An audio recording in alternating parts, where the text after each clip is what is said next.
Welcome to the Equine Vet Connect Podcast. I'm your host, Dan Carter. I'm a veterinarian and a farrier. The goal of this podcast is to educate horse people, break things down, bust myths, and keep it real. Speaking of breaking things down, here's my legal disclaimer to keep my attorney and insurance company happy.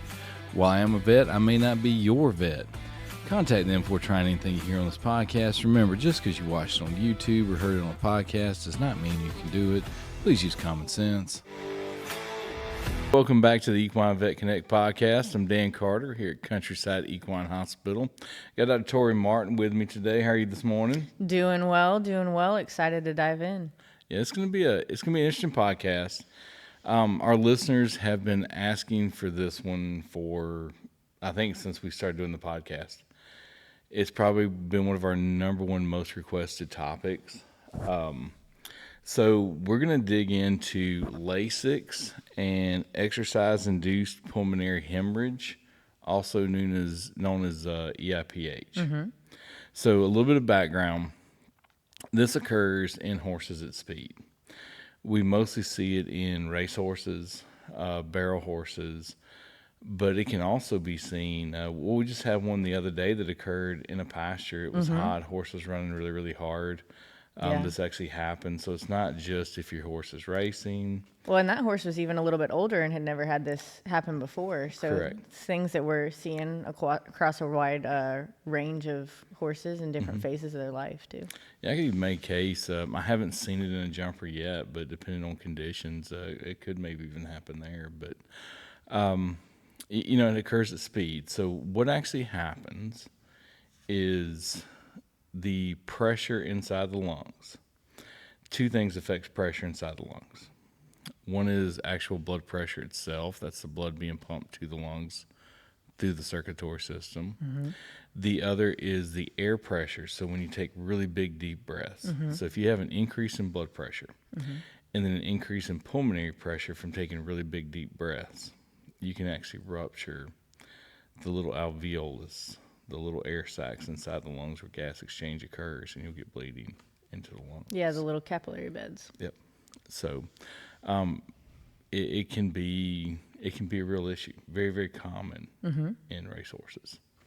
So we're going to kind of dive into that today, and we're going to talk about sort of the treatment of choice over the years has always been Lasix. Yep. And so we're going to talk a little bit about what Lasix is, how this works, the good, the bad, the ugly.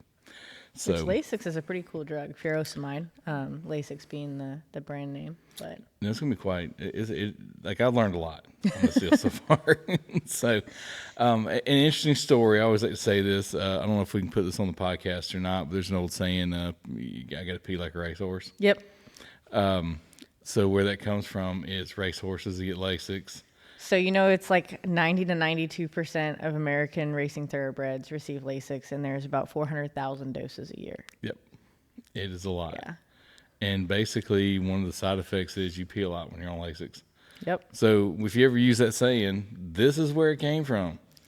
Yeah, essentially that happens within 5 minutes of administration, and they can actually lose up to 4% of their body weight just by urinating that volume. Yep. So let's do a little bit deeper dive. Let's get into EIPH. Mm-hmm.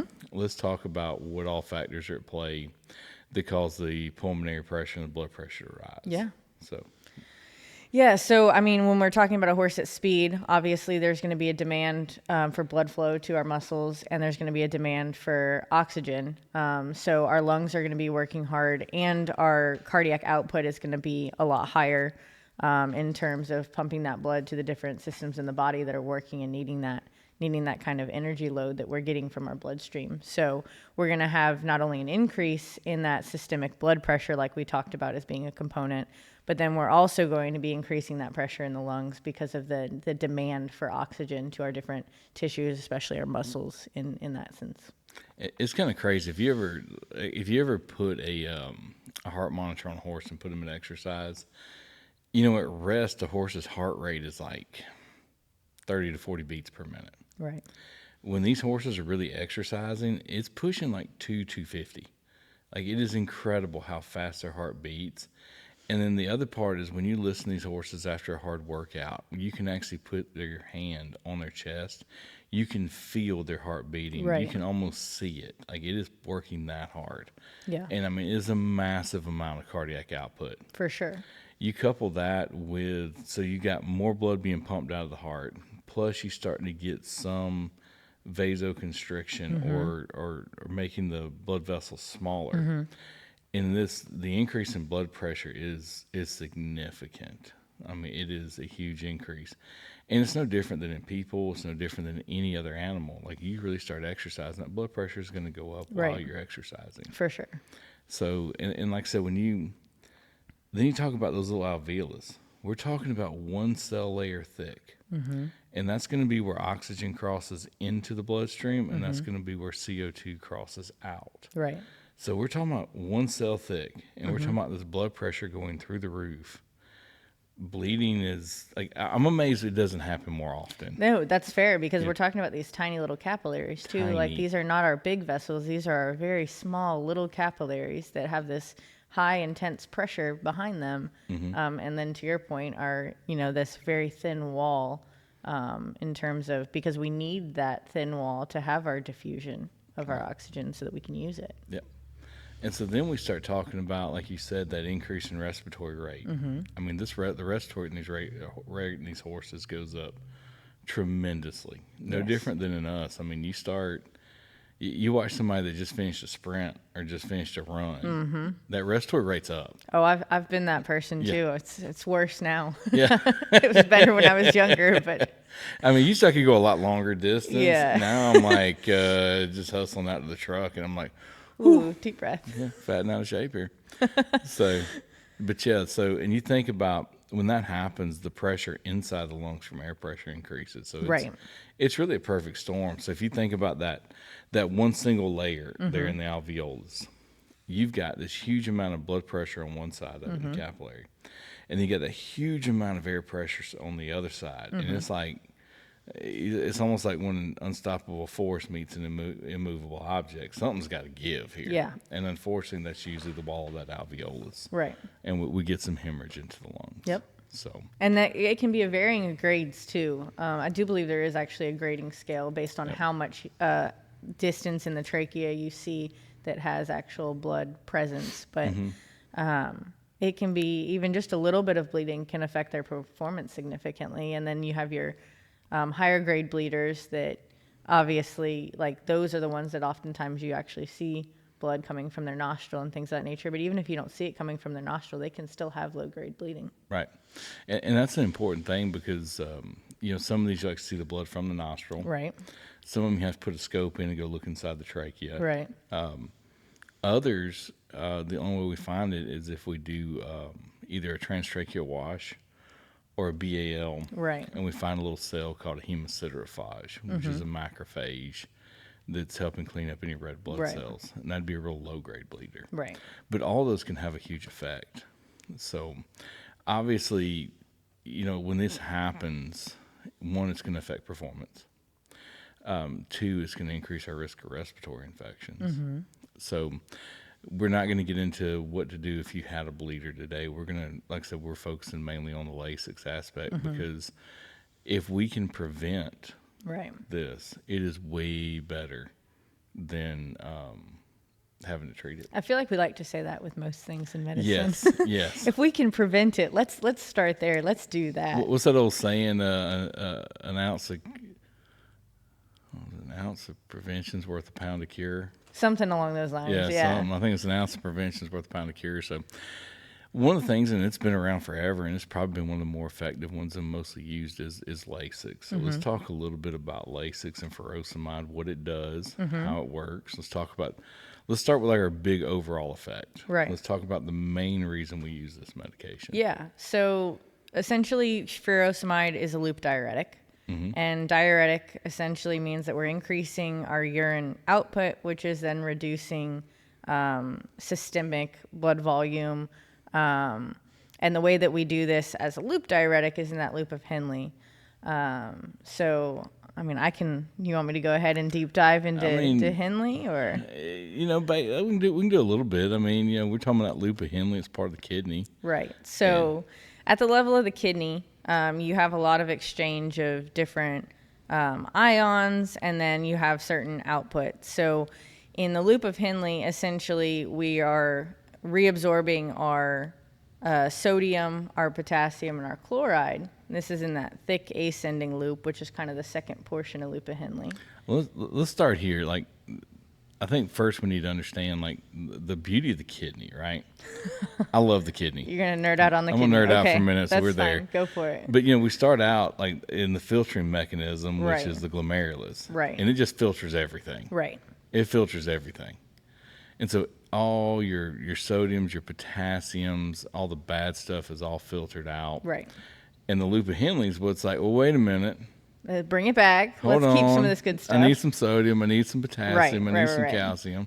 And it's like, let's bring some of that back. Sure. Like I know we filtered all that out, but I actually need some of that. Right. And it knows. And if it doesn't need it, it just dumps it. But if it's like, hey, we need this, it pulls it back in. Henle's a pretty smart guy. Yeah, I like to say it's probably one of the few organs that are capable of actually thinking. Yeah, no, that's fair. That's a good point. So so that's kind of the basics of that. If y'all want and people want to really deep dive into the kidney, any nerds out there, let us know.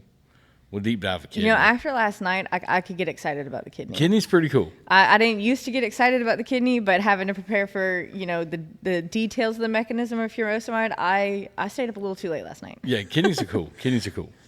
So, again, let's go back loop diuretic, working in the loop of Henle. Yeah, so we have this essentially symporter, because everything's going in the same direction, so we call it a symporter, that handles our sodium, our potassium, and our chloride. It has 2 chlorides, 1 sodium, 1 potassium. Mm-hmm.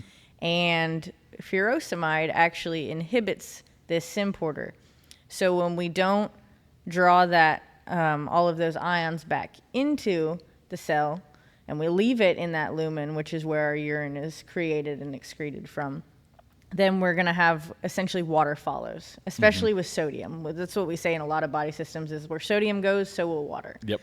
So when we're inhibiting that reabsorption that has been previously excreted and now Henle's coming in to reabsorb it, when we inhibit that, we also inhibit keeping that water in the cell. That water then follows the sodium, stays in that lumen, and is excreted, increasing our urine output.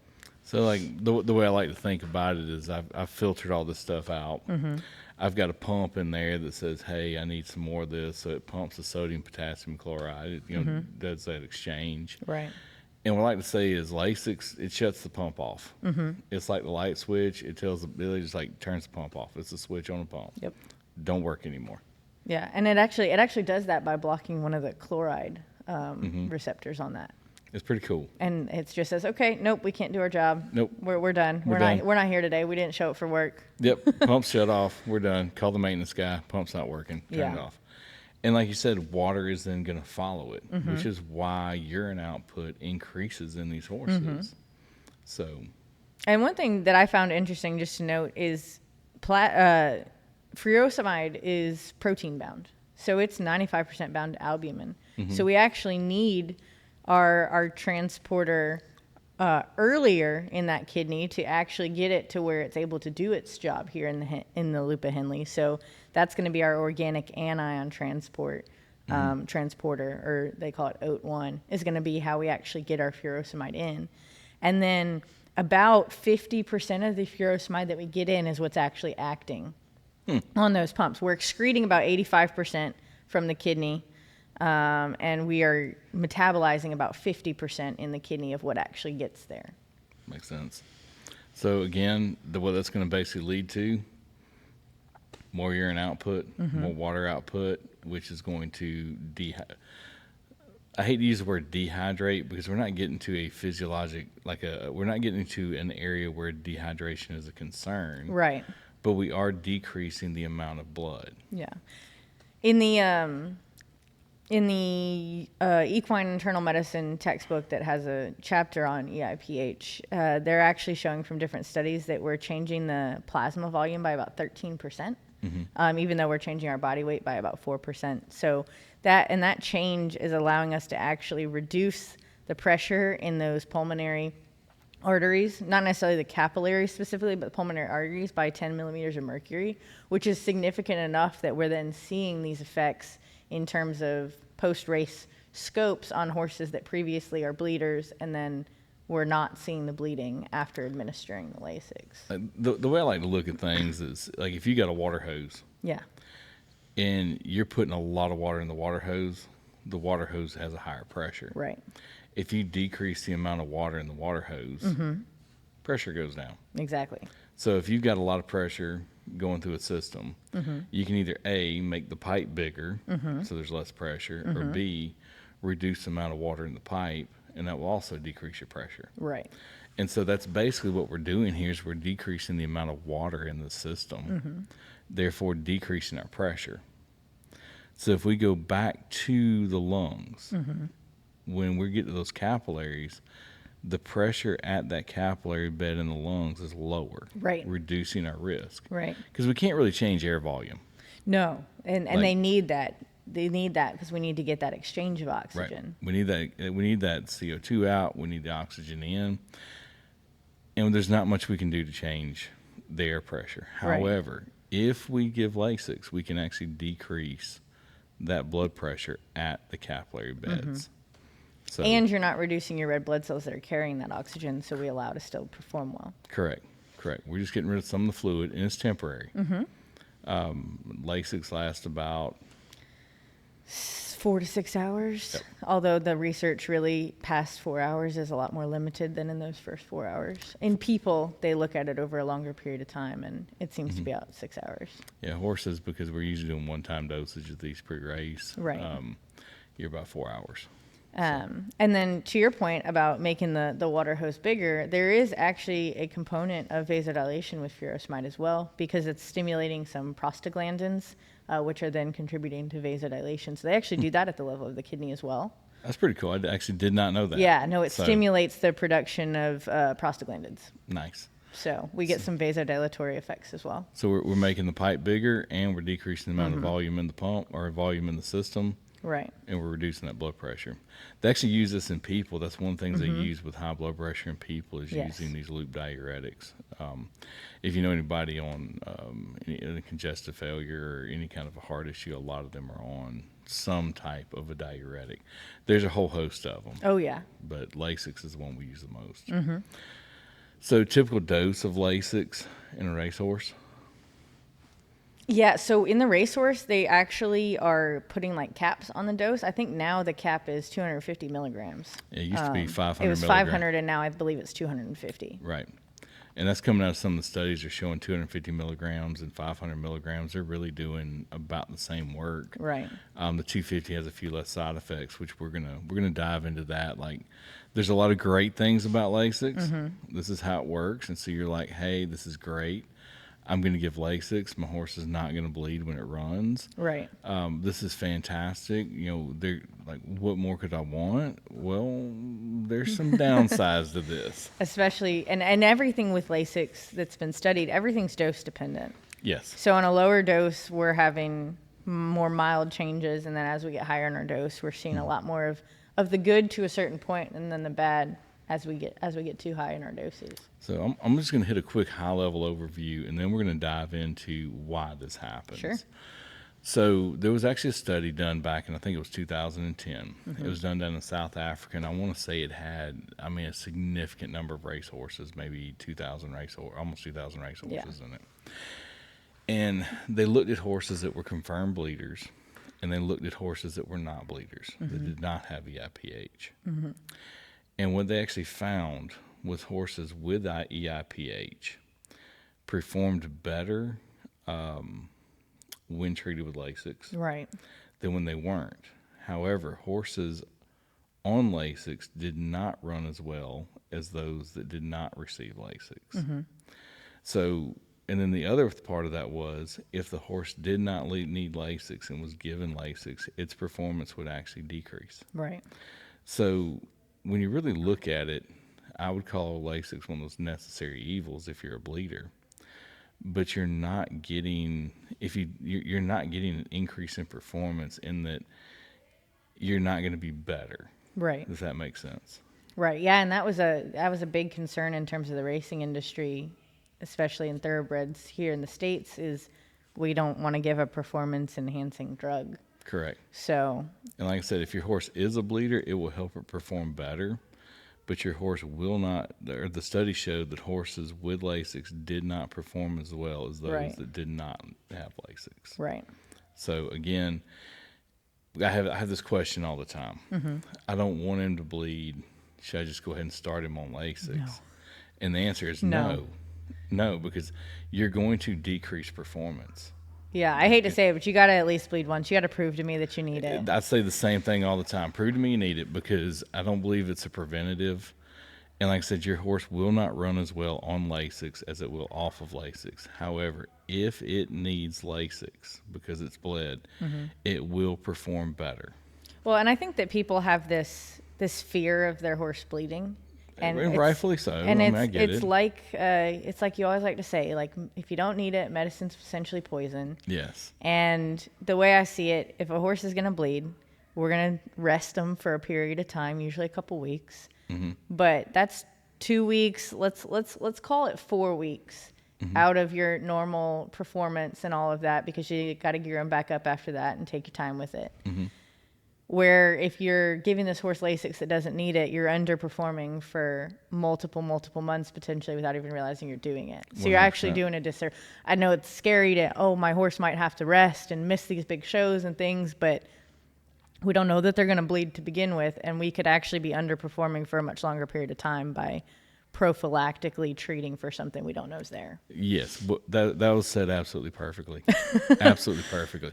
So let's get into why that happens. Yeah. Let's get into why that happens. I think to understand that, we need to know a little bit about the function of sodium, potassium, and another one's calcium. Yeah.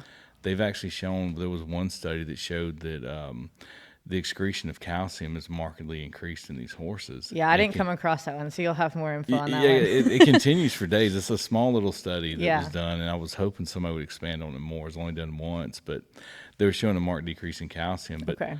sodium, potassium, and calcium are what make muscle contract. Yes. Without sodium, potassium, and calcium in the right balance, Right. muscle does not function at its peak level. And so when you look at what Lasix does, we're getting rid of these electrolytes. Oh, yeah. So if you think about it, this is like exercising and not drinking Gatorade. You know, if you're just drinking straight water, not replacing those electrolytes, Right. you're not going to perform as well. Yeah, one of the studies that I looked at, the changes in potassium over like the first 30 to 45 minutes was like 5 times the amount of potassium was being excreted in the urine.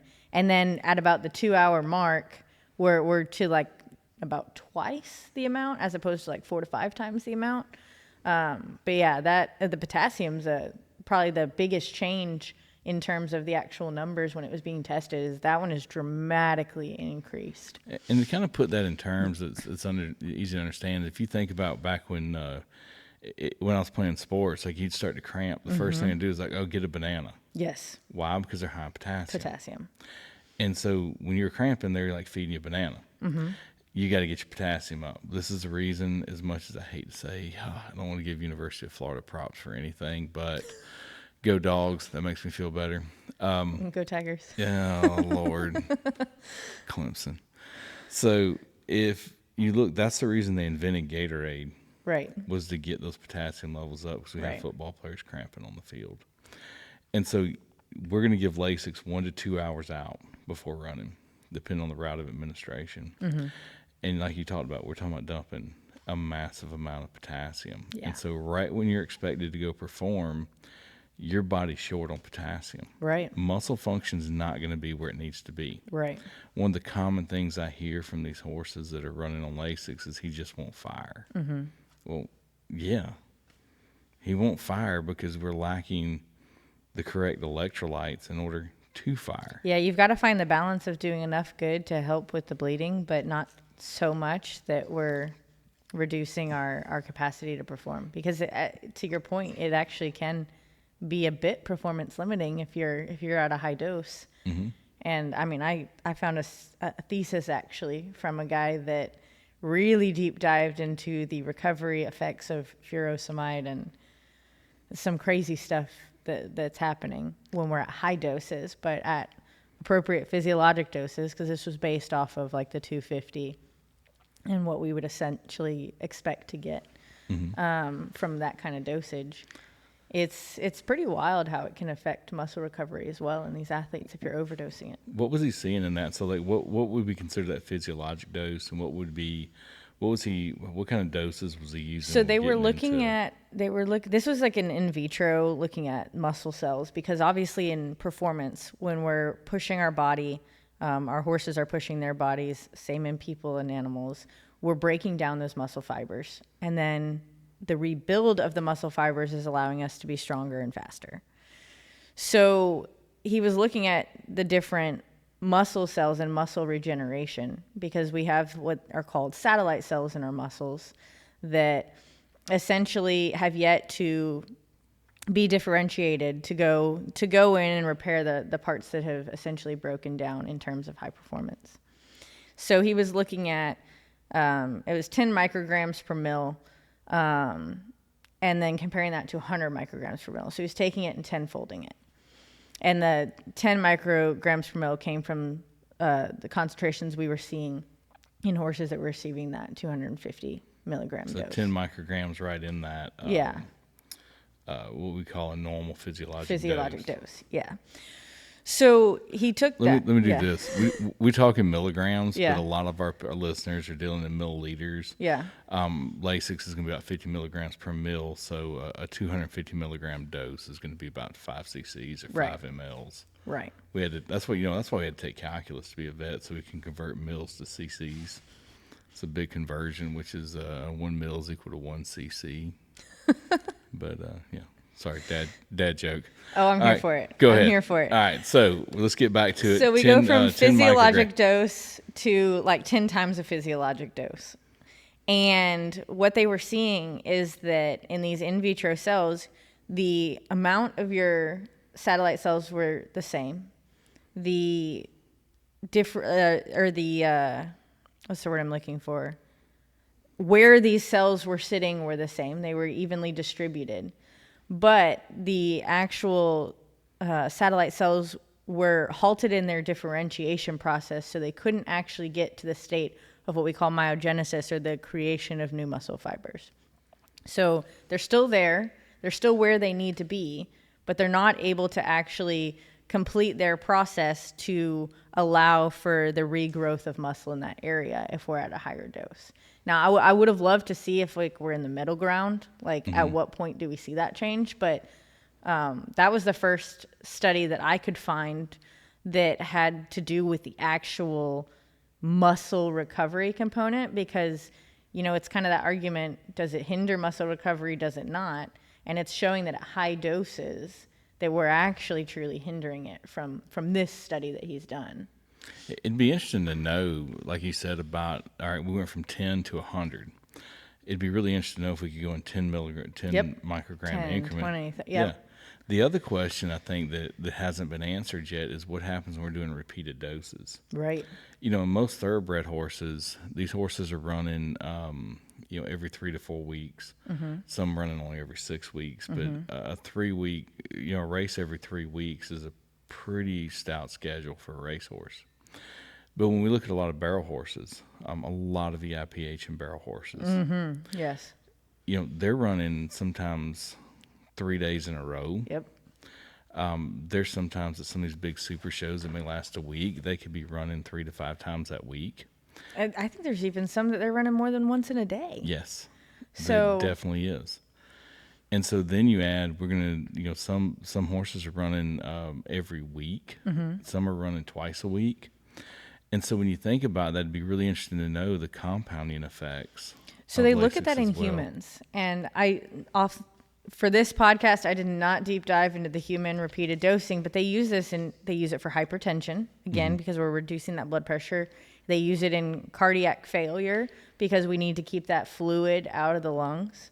But they're actually showing in simple terms, because I came across it, that when we're continually on furosemide, we're actually having to increase our doses to get our effect. And then we hit a point where it kind of has a bit of a rebound effect where we've got to switch to something else. Mm-hmm. The receptors, basically, what I've read in people, become resistant Exactly. to the effects of Lasix or furosemide. So it kind of begs the question. That's always the tough thing. When we're talking about horses, we always say of like a mice and men. I always say it's Steinbeckian of mice and men, because a lot of the things that we use was based on studies in people, because we have more. There's just more funding. There's more money for the research in people, obviously. Oh, than for horses. sure. So we try to correlate the two, and the question's always, every time we try to do that, it seems like we find out like, yeah, that's true, except in horses. Yeah. That's true. And so it'd be really interesting to know those effects as well. So hopefully somebody do know the Well, thesis. and that's funny you say of mice and men, and some of the studies are in mice too. Yeah, so all the it's studies mice are and men. mice Yeah, and men. That's so fair. as always, because like we're playing with Steinbeck here, One of the things that I thought was kind of interesting, and to be honest, I don't remember if this was in one of the horse studies or one of the people studies, but it was actually talking about how we have some of these receptors in like a lot of different tissues in our body. Mm-hmm. And I thought it was really cool that even in our red blood cells, we have like a similar transporter that actually causes like a chloride shift. If it's blocked, causes a chloride shift into the red blood cell, drawing some fluid into the red blood cell as well. So it's not just all being excreted. By the kidney. So we've got about 95% that's protein bound that gets into that kidney, but it's getting into the kidney because it's bound to that protein, and it's using that transporter. And then that other 5 to 10% is floating around and can mess with these receptors in other places as well, which potentially in our lungs can have a benefit. It stimulates prostaglandins as well. And so we can, encourage that vasodilation, but it's actually drawing some fluid into our red blood cells too. The interesting question then would be, if you've got increase in prostaglandins help and lower the blood pressure, is what happens if some of these horses are actually running, and used to be in certain states you can actually run racehorses on a gram of bute. Some of the barrel horses are running on a little bit of an anti-inflammatory as well. The question is you have something that has that inhibits prostaglandin, which one wins? Yeah. Which one wins? That's fair. It'd be an interesting question to have somebody ask one day. Yeah. So, that's the $1 million question, is when we start using, when you talk about the muscle development on these horses, is if we have a horse that is on Lasix, how often should they be running? Because that's a really valid question, because That's fair. One of the things I hear a lot is, the first day at the show, running really well. Day 2 and 3, they just don't fire. Right. And the question then becomes, every time a horse exercises, no different than people, every time a horse exercises, and this is the same in people, we exercise, we compete, you get some level of damage. The body's going to get damaged in some way. Right. But the amazing part about the body is it can heal. And it can heal quite rapidly. Right. So the question then becomes, we're running multiple days in a row. If we don't, we're already not having a lot of time between runs for that repair, but if we're actually inhibiting that muscle repair as well, Right. then the question is, well, it begs to say, like, this is why the later on in the show for these horses are on Lasix, they're just not firing the way they should. They're just not running the way they should. Well, at the doses we're giving, the thesis that I came across, like, we shouldn't be hitting that inhibition, if you will, of differentiation of those satellite cells, but it begs the question of, say we replenish our electrolytes, we do a really good job rehydrating this horse, we make sure they get that potassium, that sodium back. Is that enough time for them to normalize, go through that repair cycle, and then hit them with it again in the afternoon or the next day? Because there's really not, from what I could see, there's not a lot that shows, okay, it takes you this long to then replenish that and recover, because the time of action is fairly short, And again, like in these thoroughbred horses, they're not going to go race back to back 2 days in a row. Right. And that's where a lot of the research is. Correct. And you couple that with the compounding effects, what does, if you're given that 250 milligram dose, but you're doing it every day for 3 days, or if you're doing it twice a day, does this have a compounding effect where we're getting over that threshold of that 10 micrograms? Yeah. So I think there's a lot of questions. Oh, yeah. And I think that's why it's taken us a while to get to this podcast, because every time we dive into this, I feel like there's more questions, or at least I have more questions. I actually found I guess it seemed too big to call it an article, but it's like all the questions we have about furosemide. And this guy goes into like, is more, I believe, from the human side of things, but, and it didn't answer all the questions that I had from the equine side, but I did actually find one that goes through like 15 pages of, here's this question, here's what we know based on all these studies. And I'm talking, there were probably 80-something references at the end of this thing, but it was very interesting. No, it's an older medication. When you look at it, it's been around a long time. Yeah, there were studies in the 60s. Yeah, it was the first diuretic we ever had. Yep. But yet, it seems like every time we turn around, we've got another question. So it's quite interesting. So, that begs to say, okay, if we are running on Lasix multiple days in a row, right? What do we need to be doing? What are some thoughts or what are some things that we can do to try to minimize these effects? Well, you've got to replace those electrolytes. Absolutely. And you've got to do that as soon as you can. Like the shorter we can make the time of being deficient in these, the better. Yes. And hydrating that horse. Right. And when you're looking at electrolytes, that's one of the things I tell people. You want a good quality electrolyte. Try to avoid oxides. Which most of your potassium's in the form of potassium chloride, very easily absorbed. Sodium, obviously sodium chloride. Calcium. Calcium carbonate is a great way to get that calcium replaced. So make sure you have a very good quality electrolyte with the right ingredients in it, and make sure you're giving enough of it. The great thing about the kidney too is if you give them too much, now I caution this, don't go out there and give like a 5-gallon bucket of electrolyte to your horse. Please don't. Please don't. But within reason, the body will regulate. That's the beauty of the kidney. It will regulate. And I think it's important too to remember the timing of that electrolyte, not just after they run, but like I try to say, we need to probably give another dose 6 hours later, because we know the effects of furosemide is going to run 4 to 6 hours.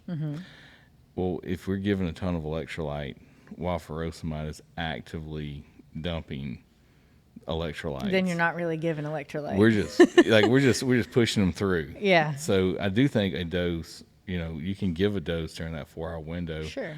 But really, I want to be post 6 hours, given that next dose of electrolytes.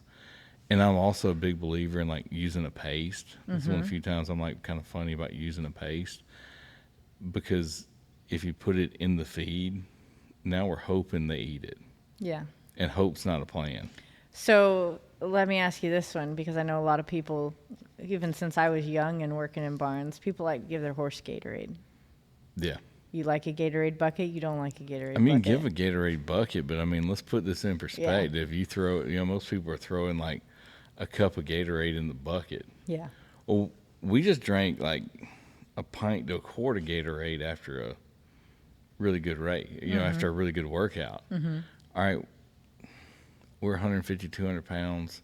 Yeah. The horse is like 1,100. Right. So I think you got to make that a concentrated Gatorade to actually get the value that you need. So my thing is like use a good quality electrolyte paste and give it an appropriate dosage. And I think that's really important for these horses that are running on Lasix. We have to replace this. Exactly. The body does have stores. Like that's the great thing about the body. It's got this stuff hid everywhere. So as long as they're eating, they can have some immediate recovery. but we've got to replace that, especially multiple days in a row. We've got to be heavy on the electrolytes. Well, and to your point of the compounding effects and things that we aren't fully sure of, then you also have to consider, how is this affecting our bones? Right. Because then we're not just talking about immediate muscle recovery, but this is if it's having a compounding effect and we're messing with our electrolytes and we're changing our shifts in calcium and things of that nature. There's a lot more that really could be going on that we still don't understand yet. And that's really important, because especially when we find out the effects it was having on calcium as well, that is there for bone strength. Exactly. So when we're looking at those compounding effects, multiple weekends, multiple doses a weekend, and then, some of these horses may be getting it once to twice a week. Right. Like this could have potential. Again, it's one of those questions I have for somebody. What does that Maybe we What need does to that nerd look out like? on some more furosemide and figure out some of these I mean, answers. we need some nerds to dive into this more is what I'm saying. Yeah. Like, it's a great topic, because that's been the hardest thing doing this podcast, is trying to find like guaranteed answers. And we get asked these questions every week, and it's a very difficult thing to answer because we don't have some concrete, this is what we need to do. So we're still navigating through this as well. Well, and I've got a mentor from my last internship that is kind of a respiratory genius. So I may reach out to him too and just see if he's got any references or contacts that are real experts on the Lasix deal. Mm-hmm. Yeah, I've looked into it. It's hard to find somebody that's got all the answers, because again, we're still waiting on these studies to be done.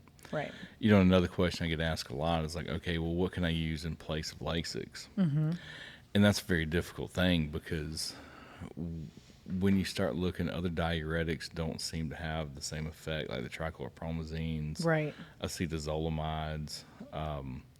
They're not having the same effect of getting that volume down. Right. So Lasix still is our best choice. We've looked at some of the other medications. One was aminocurproic acid, helping to stabilize those capillaries and try to help out with, but it's going to work more to help clotting. Right. We don't really need clotting. We need this not to happen in the first place. Well, and the only other way, because there is technically one other way, is you could thicken the wall of your capillary by, trying to lay down more collagen. The problem with that is you need that barrier between your oxygen and your bloodstream. You need that to be, because we need that diffusion across that wall. Right. Without that diffusion, we don't make it. We can't thicken the wall of our, because that would be the only other way. Like the clotting, yeah, sure, is great, but you've still bled. You've just maybe bled less because you've clotted it. Well, and like in people, there's been a lot of work with nitrous oxide. Yes. And that's going to function on that decreasing blood pressure through vasodilation. Right. That has not been showing as much promise in preventing this as we'd hoped. One, it's a tough delivery system, and it's a very very finicky delivery system. In that a little bit you get vasodilation and life is good. A lot, and your blood pressure tanks, you get it and you pass out. Well, and my thought too, and this is just me probably spiraling into super nerd, is if when we perform at a high level and we're exerting ourselves at a high level, vasoconstriction happens. It's probably important.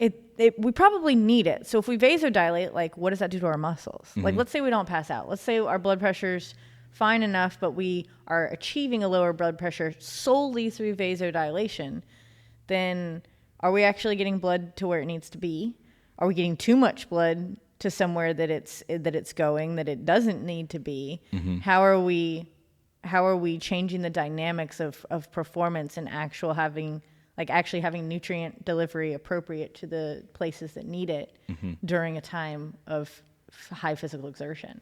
100%. I couldn't agree more. I don't know how that would work. I don't know all the details, but that's the thing, because it's, like I said, we are messing with the physiologic process here, and obviously the Almighty, He designed it in a way that it works. Yep. And so when we start messing with it, we always say, like, everything we do has a side effect. Yes. Like, every treatment we have has a side effect. When we're using a medication, it's basically saying that what we're treating is more important than the side effect we're causing. Right. that's where the saying that y'all hear it all the time: surgery's trauma, medicine and poison, and alternatives of witchcraft, absent a diagnosis. Absent a diagnosis, yeah. Which is why we focus so much on that diagnosis here, because then we can make a conscious decision that says, okay, the disease I'm treating, it's more important to treat that disease than the side effect of this medication. Right. And every medication, I don't care what it is, has a side effect. Oh, absolutely. So again, it goes back to that whole, what is the side effect? What are we dealing with? Yeah. And again, we weigh this from an electrolyte basis, and we determine that we would rather have to correct this electrolyte issue than we would deal with hemorrhage in the lungs. Yeah. And I would say if people are using this on the track, and if we as track vets are administering this medication, then there is definitely a stronger benefit in preventing bleeding than the plus or minuses that could happen in other systems. So, well, I think, as far as EIPH goes, I think we tackled this. It's a difficult topic. It's We a could very do this all day. complex topic. Yes. We're going to probably have an EIPH round 2 at some point, so y'all listen for it. But I like to end everything with like key takeaways. Don't use Lasix unless you know your horse needs it. Use it at appropriate doses. Understand that there are side effects that we need to counteract and create a balance for once we're done running. 100%. Couldn't have said it better. So, again, if you don't have a diagnosis, don't use it. Don't use Lasix. Make sure this is an issue. And a little bit of a cough is not a diagnosis. That is, yes. I hear that all the time. Like, well, he coughed after a run, so he must be bleeding. Or you just came out of a dirt arena and there's dust. Sometimes I just cough walking through the hallway. Yeah.